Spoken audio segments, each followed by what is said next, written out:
तो आज हम पहुंचे हैं डॉक्टर अंबेडकर नेशनल मेमोरियल जो 26 अलीपुर रोड पर है।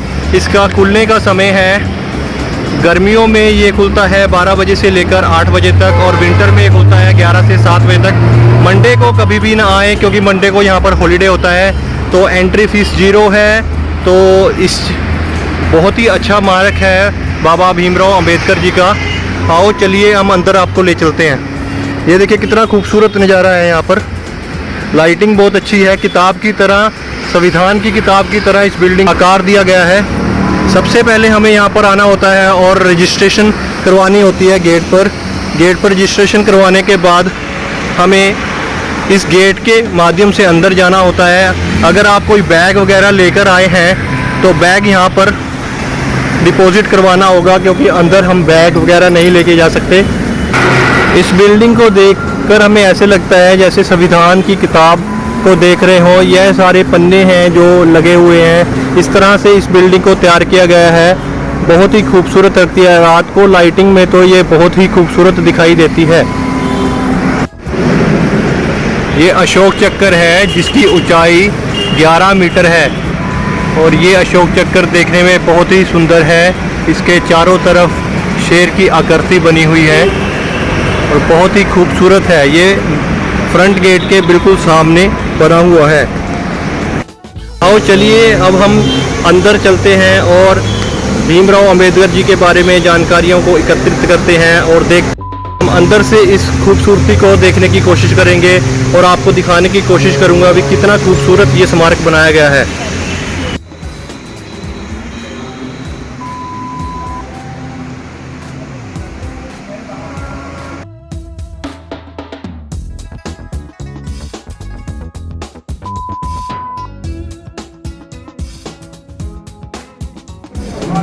अंदर आते ही हमें सबसे पहले बाबा भीमराव अंबेडकर जी की ये मूर्ति देखने के लिए मिली है जो बहुत ही खूबसूरत है।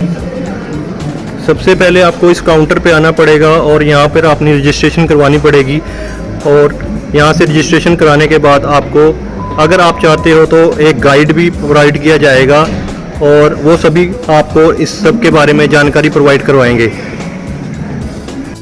यहाँ पर गाइड की फैसिलिटी फ्री ऑफ कॉस्ट है।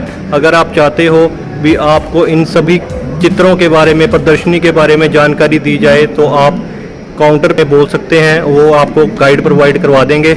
यहाँ पर 27 प्रदर्शनियाँ हैं जो एक एक कर बाबा भीमराव अंबेडकर जी के बारे में हमें बताती हैं।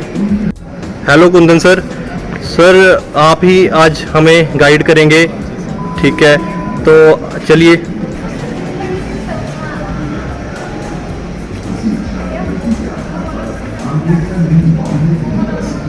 सर मेरा नाम कुंदन है। मैं यहाँ पे गाइड वर्क करता हूँ डॉक्टर अंबेडकर नेशनल मेमोरियल में, क्योंकि बाबा साहब का अंतिम निवास स्थान भी था। जब बाबा साहब ने 27 सितंबर 1951 को कानून मंत्री के पद से इस्तीफा दिया था तो उन्होंने अपने पीए नानक चंद्र रत्तू, शंकरानंद शास्त्री, कमललाल शास्त्री, चौधरी देवीदास, पूरन चंद, राय सिंह प्रधान, इन सभी को बोला कि आप मेरे लिए घर ढूंढिए, घर ऐसा ढूंढिएगा जिसमें मेरी किताबें समझ आए। तो जो इनके पीए होते हैं नानक चंद्र रत्तू, वो कहते हैं बाबा साहब किताबें समझ आए, इसके अंदर उनको कोठी चाहिए। तो उस टाइम वो देवनगर करोलबाग में घर ढूंढते थे जहाँ पे करोलबाग का मेट्रो स्टेशन बना हुआ है। तो अचानक राजस्थान की शुरू की रियासत को पता चलती है तो शाम को अराउंड 6 o'clock कॉल करते हैं और कहते हैं बाबा साहब सुनने में आपने नरेंद्र से इस्तीफा दे दिया है। तो कहते हैं हाँ। कहते हैं आपको घर की ज़रूरत है? कहते हैं हाँ। तो कहते हैं आप एक काम करिए, आप 26 अलीपुर रोड चले जाइए, यहाँ ये मेरी कोठी, आप वहाँ पर जाकर रहे। बाबा साहब कहते हैं इसका क्या रेंट पे करना पड़ेगा? तो राजस्थान की शुरू की रियासत कहती है तो बाबा साहब इतने बड़ी नहीं कि हम आपसे रेंट ले सकें। तो बाबा साहब कहते हैं डॉक्टर अम्बेडकर है, फ्री में तो रहेगा नहीं। तो कहते हैं चलो आपको भी ऐसे लगे कि आप ऐसे रह रहे और मुझे भी ऐसे लगे कि मैंने आपको ऐसे रहने के लिए दिया, तो आप मुझे 1 रुपये रेंट पे क्या करिए। तो बाबा साहब उस ज़माने में इतनी बड़ी लैंड का 1 रुपये रेंट पे क्या करते थे और बाबा साहब अंतिम समय तक यहीं पे रहे। यहाँ पे 14 अप्रैल और 6 दिसंबर को अगर आप देख सकते हैं कि यहाँ पे बहुत क्राउड रहता है, यानी इनके जन्म दिवस पर कम से कम 17 से 18 हज़ार लोग आते हैं। इनको कहना इनका यहाँ पे आते हैं, बाबा साहब को देखते हैं, उनकी पूरी लाइफ जर्नी को, उन्होंने देश के लिए क्या क्या किया और उन्होंने सभी तबकों के लिए किया है। और इनके 6 दिसंबर में भी आप देख सकते हैं इनके महापरिनिर्वाण दिवस पर कि इन्हें 20 से 22 हज़ार लोग आते हैं श्रद्धांजलि देने के लिए बाबा साहब को, जो एक अद्भुत नज़ारा होता है बिल्कुल। तो ये एंट्री फ्री है, टिकट है फ्री है, यहाँ टिकट नहीं लगता। यहाँ पर ऑडियो एप्लीकेशन भी मिलता है जो आपको ऑडियो गाइड करेगा बाबा साहब के बारे में, वो भी फ्री ऑफ कॉस्ट है।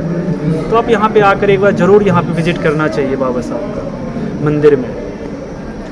स्टडीज़ है कि इनकी पहली अचीवमेंट 1907 में 10th क्लास किया, 1909 में इंटर किया और 1912 में ग्रेजुएशन किया BA in political science and economics में। उसके बाद बाबा साहब बड़ौदा चले गए जॉब करने के लिए, लेकिन उसी दौरान उनके फादर का देहांत हो जाता है, रामजी मुखर्जी शकपाल का। और जैसे कि उनके फादर चाहते थे कि बाबा साहब पढ़े लिखे अपनी लाइफ में कुछ करें, तो इनके टीचर थे दादा अर्जुन कलुष्कर। उन्होंने बड़ौदा के महाराज को रेफरेंस दिया कि ये लड़का पढ़ना चाहता है, अपनी लाइफ में कुछ करना चाहता है, तो उनको स्कॉलरशिप दी जाती है 11.50 पाउंड का। हालांकि आप देखेंगे कि उस टाइम का 11.50 पाउंड आज की इंडियन करेंसी में अप्रॉक्स 1 लाख रुपीस होता है, जो उस समय बाबा साहब को पर मंथ मिला करता था।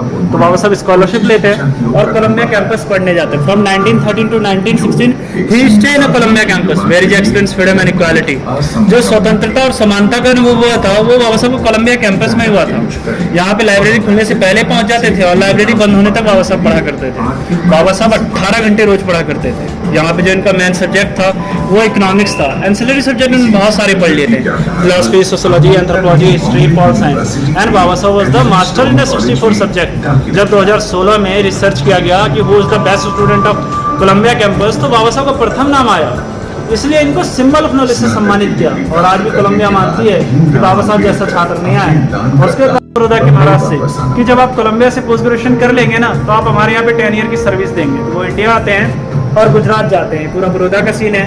और ये है बड़ौदा के महाराज सयाजीराव गायकवाड़, जिन्होंने बाबा साहब को स्कॉलरशिप दिया 11.50 पाउंड का। आप यहाँ पे देख सकते हैं कि जब बाबा साहब मिलिट्री अकाउंट ऑफिस में सैन्य सचिव के पद पर काम कर रहे हैं, तो देखिए पानी मांगते तो पानी नहीं दिया जाता, देखो फाइल मांगेंगे तो फाइल नहीं दिया जाता, जबकि बाबा साहब यहाँ पे as a PCS officer work कर जो खुली संविधान की किताब को लिखना है as open Indian constitution book saves है।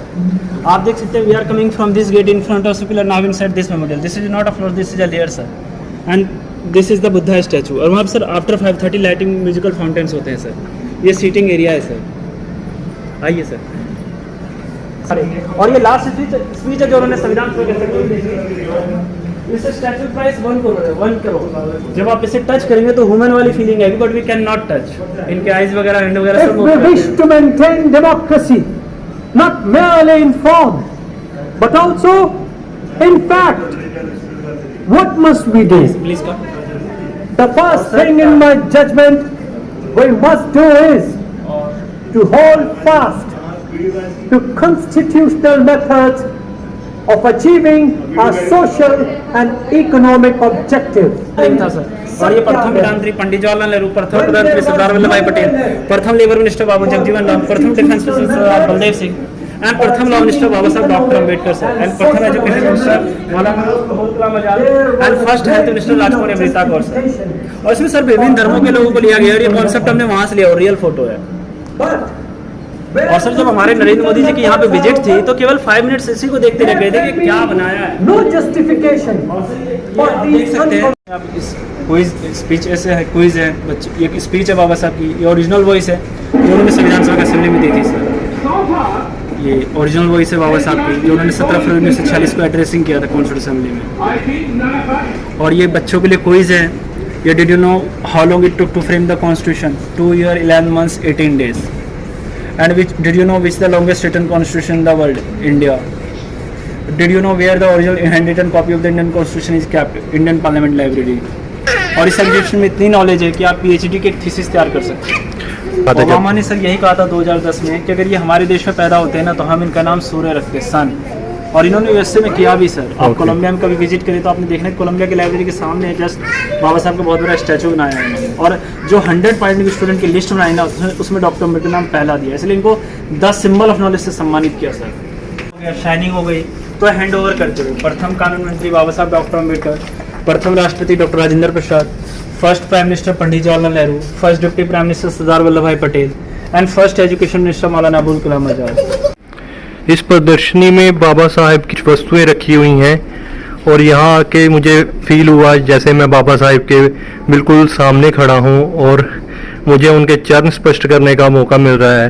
बाबा साहब को ऐसे भी देखना मेरे लिए सौभाग्य की बात है। ये बाबा साहब अपने कुछ नोट्स को बनाते हुए, बाबा साहब से जुड़ी सभी तरह की बुक्स यहाँ पर प्रदर्शनी की गई हैं। ये बाबा साहब का टाइपराइटर है, ये फ़ैन है, ये कैप है और ये कुछ वर्ल्ड के फेमस पर्सन्स हैं जिन्होंने बाबा साहब अम्बेडकर के बारे में बहुत कुछ लिखा है और बताया है। वो सारे थॉट्स यहाँ पे लिखे हुए हैं जो जो इन्होंने बाबा साहब के बारे में बोला है।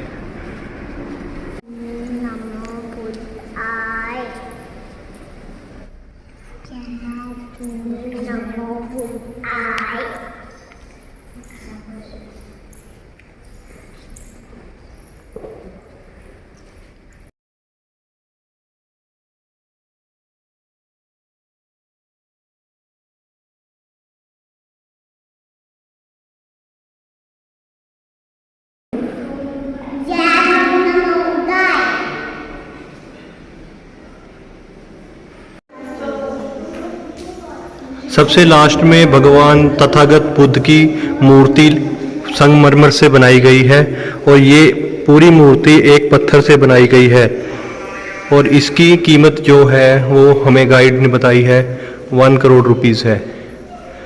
भगवान तथागत महात्मा बुद्ध ज्ञान मुद्रा में।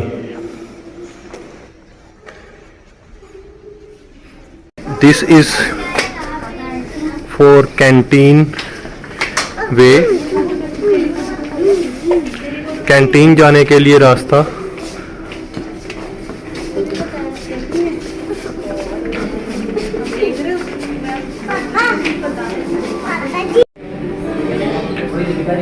ये कैफेटेरिया है और यहाँ पे मेन्यू भी लगा है।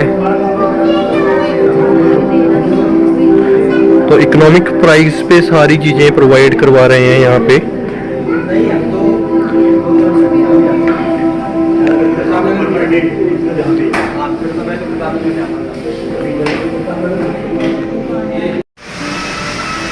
तो ये कुछ आकृतियाँ बनाई गई हैं यहाँ पर जो वो देखने में बहुत ही सुंदर हैं। ये भूमि स्पष्ट है। अभी जब भी हम सुबह उठते हैं सबसे पहले भूमि स्पष्ट की ये पोजीशन होनी चाहिए। ये तरंजनी है और वर्धन है, नमस्ते की पोजीशन है, ध्यान, ज्ञान, अनेकों प्रकार की यहाँ पर आकृतियाँ बनाई गई हैं ताकि ये सभी हिंदू धर्म और बुद्ध धर्म से रिलेटेड हैं ताकि हम अपने कल्चर के बारे में जानकारी एकत्रित कर सकें और उन्हें अपने से दूर ना महसूस करें और अपने पास ही रखें। यहाँ पर फाउंटेन बहुत ही खूबसूरत हैं और ये सारे ही फाउंटेन म्यूज़िक के तर्क पर चलते हैं। जैसे जैसे म्यूज़िक की तर बढ़ती जाती हैं फाउंटेन की रफ्तार बढ़ती रहती है। ये फाउंटेन देखने में बहुत ही कलरफुल है क्योंकि इसमें लाइटिंग का बहुत ही अच्छा कॉम्बिनेशन दिया गया है।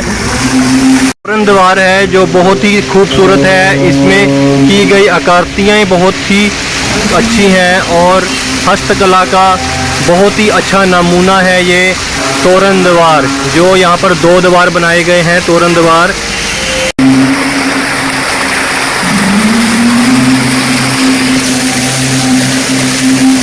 बाबा साहिब जी का महापरिवार निर्माण स्थल है जहाँ पे बाबा साहिब की बहुत ही अच्छी स्टैचू लगी हुई है।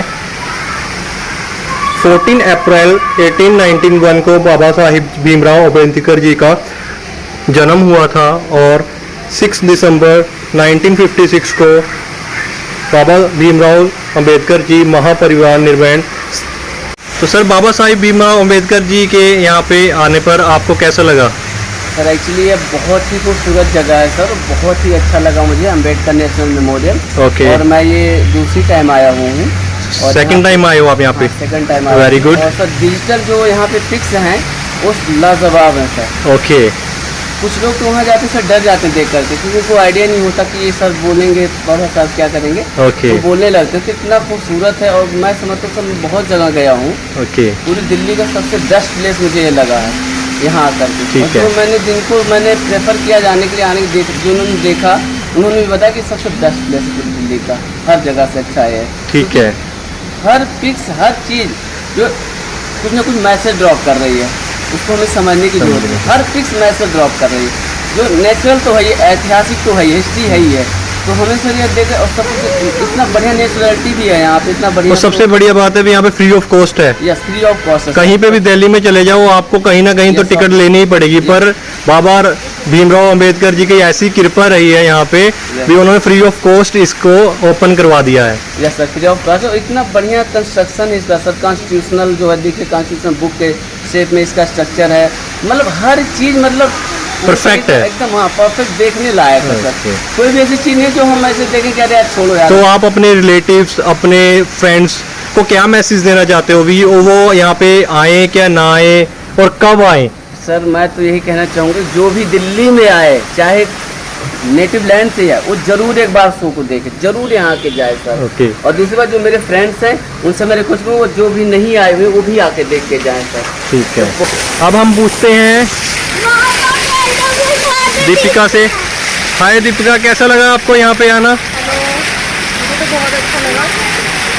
और दीदी आपको? मजा आ गया। और यहाँ पे क्या क्या अच्छा लगा आपको? बिल्कुल सब अच्छे से एक्सप्लेन किया हुआ है, जो कि हमारे डॉक्टर भीमराव अम्बेडकर जी हैं, कॉन्स्टिट्यूशन ऑफ इंडिया, उनके बारे में बिल्कुल अच्छे से हमें बताया गया है। तो जैसे कि लोग नहीं जानते हैं, अम्बेडकर जी ने हमारा संविधान लिखा है, तो हमें अपने संविधान के बारे में सबको जानकारी होनी चाहिए। जैसे कि महिलाओं के लिए उन्होंने स्पेशली हमारे लिए अधिकार दिए हैं, जो कि पहले ये हमारे सर हैं जिन्होंने हमें गाइड किया था पूरा। सर बहुत ही अच्छा लगा हमें आपके द्वारा दी गई जानकारी के बारे में जानकर, और बाबा साहिब ने जो भी यहाँ पे दिखाया गया है, जो भी बाबा साहिब ने हमारे लिए कुछ किया है, उसके लिए हम तहे दिल से शुक्रिया। कुंदन सर के द्वारा दी गई सारी जानकारियाँ बहुत अच्छी थी। कुंदन सर यहाँ पर हेड गाइड हैं, जो सभी को गाइड करते हैं और वो यहाँ पर हेड गाइड हैं। तो उनके द्वारा दी गई सारी जानकारियाँ हमें बहुत अच्छी लगी। और अगर यहाँ पर गाइड की फैसिलिटी अवेलेबल ना हो तो शायद हमें इतना कुछ ज्ञान ना मिल पाए और हम सिर्फ प्रदर्शनियों को देखकर ही चले जाएं। बट जो भी इनकी मैनेजमेंट है और इसका ऑर्गेनाइजेशन जिस ढंग से भी किया गया है, बहुत ही अच्छे तरह से किया गया है। यहाँ पर गाइड की फैसिलिटी है, नहीं तो कहीं पे हम जाते हैं तो गाइड की फैसिलिटी कभी नहीं मिलती है, और अगर मिलती भी तो चार्जेबल होती है। बस यहाँ पर फ्री ऑफ कॉस्ट है और कोई भी चार्ज नहीं लिया गया है। तो इससे मुझे बड़ी खुशी महसूस हुई है, क्योंकि अगर कोई भी इंसान यहाँ पर आता है और उसको चार्जेबल गाइड प्रोवाइड होगा तो शायद वो गाइड को नहीं ले पाएगा और अपने आप ही इस प्रदर्शनी को देखकर चला जाएगा।